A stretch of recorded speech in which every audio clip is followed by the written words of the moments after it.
नमस्कार। चलिए आज वाई कॉम्बिनेटर की प्लेबुक से समझते हैं कि कामयाब कंपनी बनाने के लिए सच में क्या लगता है। हम वाई कॉम्बिनेटर के सैम ऑल्टमैन और फेसबुक के को फाउंडर डस्टिन मॉस्कोविट्ज के एक बहुत ही जरूरी लेक्चर की बातों को आसान भाषा में जानेंगे।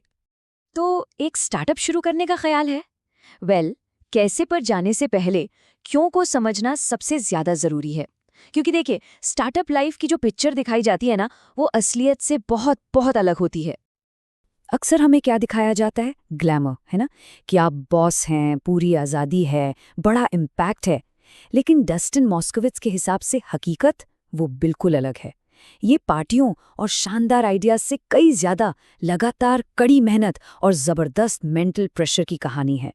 और इसी वजह से सबसे पहला और सबसे जरूरी सवाल आता है, मोटिवेशन क्या है। यही वो चीज है जो असली फाउंडर्स को सिर्फ शौकिया तौर पर काम करने वालों से अलग करती है। सैम ऑल्टमैन कहते हैं कि स्टार्टअप सिर्फ तब शुरू करना चाहिए जब कोई प्रॉब्लम आपको इतना मजबूर कर दे कि आप उसे सॉल्व किए बिना रहे ही ना पाएं। मतलब जुनून पहले, स्टार्टअप बाद में। ये एहसास कि भाई दुनिया को इस सॉल्यूशन की जरूरत है और इसे बनाने वाला सही इंसान मैं ही हूं। ठीक है, तो एक बार जब मोटिवेशन बिल्कुल क्लियर हो, तो फिर एक फ्रेमवर्क है, एक रास्ता है जिससे इस मुश्किल सफर में सक्सेस के चांस बढ़ाए जा सकते हैं। सैम ऑल्टमैन आउटकम को इस सिंपल से फॉर्मूले में तोड़ते हैं। आइडिया, प्रोडक्ट, टीम, एग्जीक्यूशन, और इन सब को मल्टीप्लाई करती है किस्मत। और किस्मत, देखिए, वो एक ऐसा वाइल्ड कार्ड है जो हमारे कंट्रोल में बिल्कुल नहीं है। 0 से 10,000 के बीच का कोई भी रैंडम नंबर हो सकता है। तो जाहिर है, हमें अपना पूरा फोकस उन 4 चीज़ों पे लगाना है जो हमारे कंट्रोल में हैं। और आज हम बात करेंगे पहले 2 सबसे ज़रूरी पिलर्स की, आइडिया और प्रोडक्ट। यही किसी भी स्टार्टअप की नींव होते हैं। आपने भी सुना होगा, है ना, कि आइडिया का क्या है सब कुछ, एग्जीक्यूशन है। लेकिन डेटा ये बताता है कि ये बात पूरी तरह सही नहीं है। ज्यादातर महान कंपनियां एक महान आइडिया से ही शुरू हुई थीं। देखिए, सबसे अच्छे आइडियाज की एक पहचान है, वो शुरुआत में बहुत ही खराब लगते हैं। क्यों?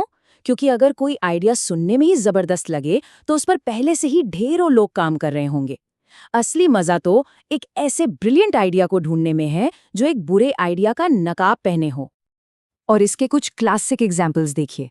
गूगल, जब वो आया तो वो 13वां सर्च इंजन था। किसने सोचा था कि ये चलेगा? फेसबुक, कॉलेज के बच्चों के लिए एक और सोशल नेटवर्क जिनके पास पैसे भी नहीं थे। और एयरबीएनबी, अजनबियों के घर में उनके सोफे पर रुकना सुनने में ही अजीब और शायद खतरनाक लगता है। इन आइडियाज के बेकार लगने की वजह से ही इन्हें बिना कंपटीशन के बढ़ने का मौका मिला।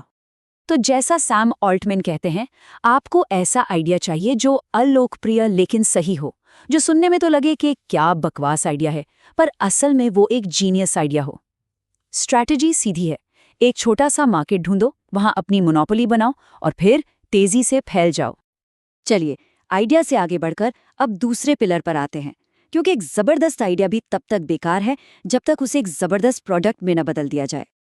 और ये बात गांठ बांध लीजिए, जब तक एक शानदार प्रोडक्ट नहीं बन जाता तब तक बाकी लगभग कुछ भी मैटर नहीं करता। शुरू के दिनों में फाउंडर का सारा वक्त सिर्फ 2 चीजों पर जाना चाहिए, प्रोडक्ट बनाना और यूजर्स से बात करना। बाकी सब बस एक डिस्ट्रैक्शन है। अब ये जो सलाह है ना, ये सुनने में थोड़ी उल्टी लग सकती है, पर ये बहुत बहुत जरूरी है। लक्ष्य ये नहीं होना चाहिए कि बहुत सारे लोग आपके प्रोडक्ट को पसंद करें। नहीं, लक्ष्य ये होना चाहिए कि कुछ लोग आपके प्रोडक्ट से प्यार करें, उसके दीवाने हो जाएं। क्योंकि जिन लोगों को आपका प्रोडक्ट बस ठीक ठाक लगता है, वहां से आगे बढ़ना बहुत मुश्किल है। लेकिन प्यार से आप कहीं भी पहुंच सकते हैं। पिंटरेस्ट का किस्सा देखिए। जब सब लोग उसे एक मजाक समझ रहे थे तो उसके फाउंडर बेन सिल्वरमैन ने क्या किया? वो कॉफी शॉप में जाकर अजनबियों को रोक रोक कर उन्हें ऐप पर साइन अप करवाते थे। ये जो जुनून है ना, यही चाहिए। शुरू में आपको हजारों यूजर्स नहीं चाहिए, बस मुट्ठी भर ऐसे लोग चाहिए जो आपको लगातार अच्छा फीडबैक देते रहें। तो पूरा प्रोसेस क्या है? बहुत सिंपल। स्टेप 1, अपने पहले यूजर्स को खुद एक एक करके लेकर आओ। स्टेप 2, उनके इतने करीब हो जाओ कि आप उनकी हर प्रॉब्लम को समझ सको। स्टेप 3, एक ऐसा टाइट फीडबैक लूप बनाओ जहां उनकी बात सीधे आप तक पहुंचे। और स्टेप 4, उस फीडबैक को जितनी जल्दी हो सके प्रोडक्ट के नए फीचर्स या सुधार में बदलो। तो ठीक है, फ्रेमवर्क अब बिल्कुल साफ है। एक मिशन वाला आइडिया जिससे एक ऐसा प्रोडक्ट बनाया जाए जिसे एक छोटा ग्रुप पागलों की तरह पसंद करे। लेकिन एक बात याद रखना बहुत जरूरी है, ये सफर एक स्प्रिंट नहीं, एक मैराथन है। कितना लंबा? 10 साल। जी हाँ, 10 साल। एक अच्छा स्टार्टअप बनाने में औसतन इतना वक्त लगता है। ये जो 2-3 साल में कंपनी बनाकर बेचने वाली कहानी है ना, ये ज्यादातर एक मिथक है। और इसी वजह से कई फाउंडर्स हार मान लेते हैं, क्योंकि अगर मिशन दिल से नहीं जुड़ा हो तो इतनी लंबी लड़ाई कोई नहीं लड़ सकता। और इसी के साथ हम घूमकर वापस वहीं आ जाते हैं जहां से हमने शुरू किया था। ये पूरा फ्रेमवर्क ये तो बता देगा कि कैसे करना है, लेकिन इस 10 साल के मुश्किल सफर में टिके रहने की हिम्मत वो सिर्फ आपके पर्सनल क्यों से आएगी। तो सवाल ये है, वो कौन सी प्रॉब्लम है जिसके बारे में आप सोचना बंद नहीं कर सकते? असली स्टार्टअप वहीं से शुरू होता है।